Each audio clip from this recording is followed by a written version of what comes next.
In the middle of the night, a stranger breaks into the White family's home and kidnaps a woman named Anne. Unconscious under the influence of a sedative, Anne is taken to a house in the countryside. There's not a soul around. Anne regains consciousness tied to a bed. Her captors are a married couple, Helen and Frank. Anne has no idea where she is or what's happening. Who are these people, and what do they want from her?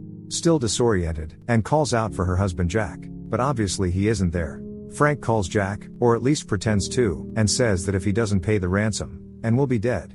Then Frank hands the phone to Anne, and while Helen points a gun at her, forces her to say that she's alive. For now. Anne still doesn't understand why these people are keeping her locked up.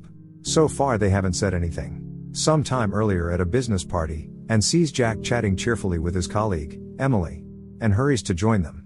Emily says how sorry she is. Everyone knows Jack and Anne have been trying to have a baby for a long time, but without success. Anne recalls her long-awaited pregnancy. Jack was so happy and eagerly awaited the baby's birth, but fate had other plans. When Anne lay on the operating table, Jack held her hand. Soon Anne became pregnant again. The couple believed that this time everything would be fine. In the present, the kidnappers keep Anne in the basement. Helen comes down to feed her. The woman says she'll remove the handcuffs if Anne doesn't do anything stupid. When asked whether they can trust each other, Anne hesitantly replies, yes.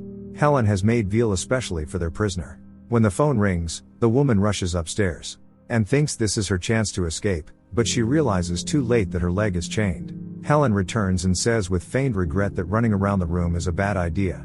According to her, the chain was Frank's idea because he doesn't trust their prisoner. Anne wants to know what's going on, but Helen still gives no clear answers and leaves. In the past, Anne and Jack went to the doctor. According to the test results, Anne's pregnancy was false, although all the pregnancy tests were positive. Frank is a lab technician at that clinic, and he was the one who analyzed Anne's tests. The doctor explained that Anne's condition might be due to hormonal changes or stress. But is that really the case? In the present, Anne tries to figure out how to get out of there and hears the kidnappers arguing. Helen insists they need to tell Anne the truth, while Frank believes she's not ready yet. In a hysterical outburst, Helen storms into the basement and yells that Anne is pregnant and that the baby will be theirs. Grabbing his wife and forcing her upstairs, Frank tells Anne it was just a stupid joke. At that moment Anne recognizes Frank's face. He works at Dr. Webster's clinic. It's clear that Anne is indeed pregnant. Frank admits that he never called Jack. No one knows where Anne is. When she gives birth, they'll take the baby and claim it as their own. Jack has just returned from a business trip and is surprised to see the mail untouched.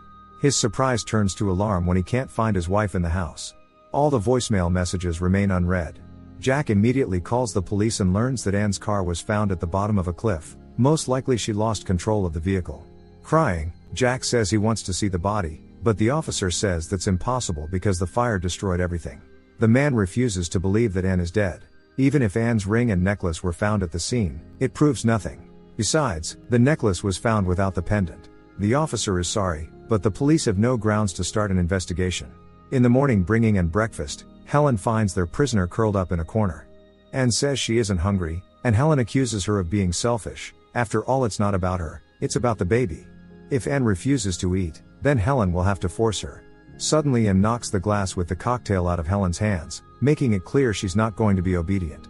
Helen screams that Anne is crazy while throwing things around. She calls for Frank, who quickly subdues the prisoner and cuffs her again. And since Anne refuses to eat voluntarily, they will feed her through a tube. Then Frank shows Anne an obituary in the newspaper, hers. It means the police have officially declared Anne dead. No one will be looking for her. Even though Anne's body was never found, a funeral was held. But Jack cannot accept that his wife is gone. He still feels her presence. Emily tells him she's always there if he needs someone to talk to. Jack thanks her. Helen, with her extremely unstable mind, believes her belly is growing too. Frank is just as mentally unstable, but unlike his wife, he keeps it under control. Helen continues to act as if she's pregnant. Frank insists they should run tests on Anne, because anything could happen. But Helen refuses to hear anything about tests. All Anne can do is helplessly listen to her captors from the basement. The next day Dr. Webster tells Frank that Jack White is calling about his wife. This makes Frank nervous, but he answers the phone.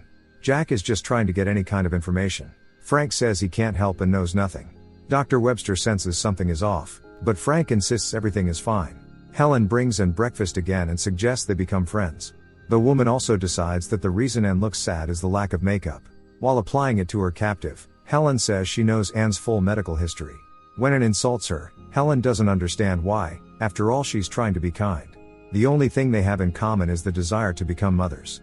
Unaware that Frank is eavesdropping, Helen talks about her failed pregnancy. Frank performed a biopsy, found abnormalities and insisted she terminate it. Recalling this, Helen can't hold back her emotions. But she believes that with Anne's help, they can fulfill their dream of becoming parents. Anne is horrified to realize that once she gives birth, her captors will get rid of her. But she is even more shocked when Helen reveals that at the clinic, Frank implanted Helen's egg into Anne's body. Frank keeps a close eye on Anne's physical condition. It's important for the pregnancy to progress smoothly. While Frank watches over her, Helen goes into town for a few hours to shop. Frank decides to take advantage of the moment and have some fun with Anne, while Helen realizes she forgot something and turns the car around. Hearing his wife return, Frank quickly sedates Anne with an injection and pretends nothing happened. When Helen comes into the basement, unaware, she starts complaining that Frank still hasn't cleaned the toilet. Jack finds Anne's pendant under the bed and brings it to the police. Anne never took it off, and only the chain was found at the crash site. This means something bad happened to her at home. But the police still refuse to open an investigation, citing lack of evidence. April turns into July, then October. Fall gives way to winter. The closer the due date, the more unstable Helen becomes. It seems she no longer distinguishes fantasy from reality. Sometimes Frank takes Anne for a walk, controlling her every step. One day when Helen sees a car approaching down the road, she screams at Frank to hide and quickly. He does as told. The car stops near their house. It's Dana, a sales rep for a baby product company. Apparently Helen had filled out a form at a store earlier. Seeing that Anne has bitten Frank and escaped, Helen allows Dana to come inside. The woman grows nervous, afraid Dana might see something she shouldn't. When Frank catches Anne, she starts screaming. Helen pretends to go into labor to drown out the noise. Realizing Helen's belly is fake, Dana rushes to leave. Helen follows her, saying she likes some of the products and wouldn't mind buying something. But Dana leaves without a word, while Frank continues restraining Anne. 8 months have passed since the funeral, but Jack still cannot accept that his beloved wife is gone.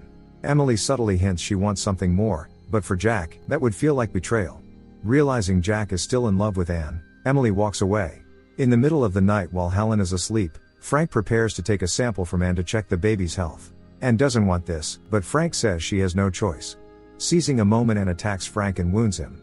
Hearing his screams, Helen rushes in with a gun, but when she realizes what Frank was about to do again, she snaps and begins beating him. Frank confesses that it's not actually Helen's baby, which sends her into an even greater rage. While Helen beats her husband, Anne frees her leg from the shackles and escapes, but the front door is locked. Before she can find the key, Helen catches up with her, holding a gun. Anne remains trapped in the house. Humming a cheerful tune, Helen disposes of Frank's body. Anne doesn't give up trying to escape. To lower Helen's guard, she tries to be pleasant. Helen's madness has reached its peak. She wants a baby so badly that she has lost touch with reality. Anne tells Helen she'll make a great mother, which sends Helen into a state of pure delight. Later, Anne fakes pain to make Helen call a doctor. The woman gives her a sedative injection to make sure she can't call for help. The doctor arrives. Helen explains that her pregnant sister Suzanne is feeling unwell. The doctor immediately becomes concerned when he sees the woman is not waking up. Helen says it's because her sister took too many sleeping pills. But the doctor senses something is wrong. Nervously, Helen discreetly grabs a pair of scissors from the nightstand. Anne regains consciousness and tries to call for help. Helen meanwhile frantically tries to come up with a way to cover it up. The phone rings. Helen answers, pretending it's Suzanne's regular doctor who will arrive shortly. This way she ushers the doctor out, even though he insists that Suzanne needs to be hospitalized. Helen punishes Anne harshly for trying to get help. But she doesn't know that Anne managed to hide the key. At night while Helen is asleep, Anne frees her leg from the shackles and sneaks upstairs. After quickly getting dressed, she leaves the house, but the town is very far away. By morning Anne reaches the nearest farm. Realizing her prisoner has escaped, Helen immediately sets off in pursuit. No one is around, but there's a phone, and Anne calls Jack, but he doesn't hear it ring. Anne leaves a voicemail. When Jack hears the message, he is in total shock, because he buried his wife 8 months ago. He picks up the phone, at first thinking it's a cruel joke. Anne, crying, tells him it's really her and that she was kidnapped. At the moment Anne doesn't know exactly where she is.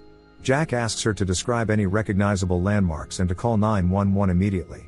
But Anne doesn't get the chance. Helen finds her and crashes a phone booth with her car. Then Helen starts chasing Anne around the farm with a rifle. The police don't believe Jack, so he grabs his gun and decides to find his wife himself. Anne manages to wound Helen and escape. She stumbles along an empty road.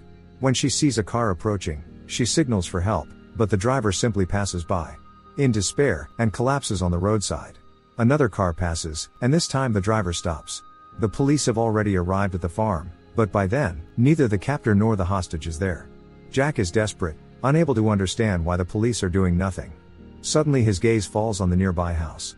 Jack realizes where his wife might have been held all this time, and heads there.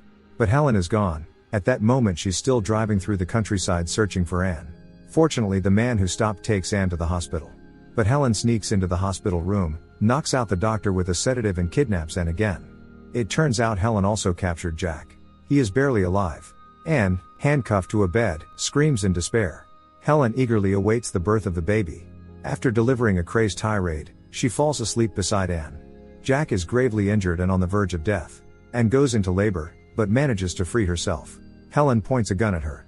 Anne threatens to harm herself if Helen doesn't put the gun down. Helen complies, and Anne seizes the moment to attack her captor. A brutal fight breaks out between the two women, ending with Anne taking Helen's life.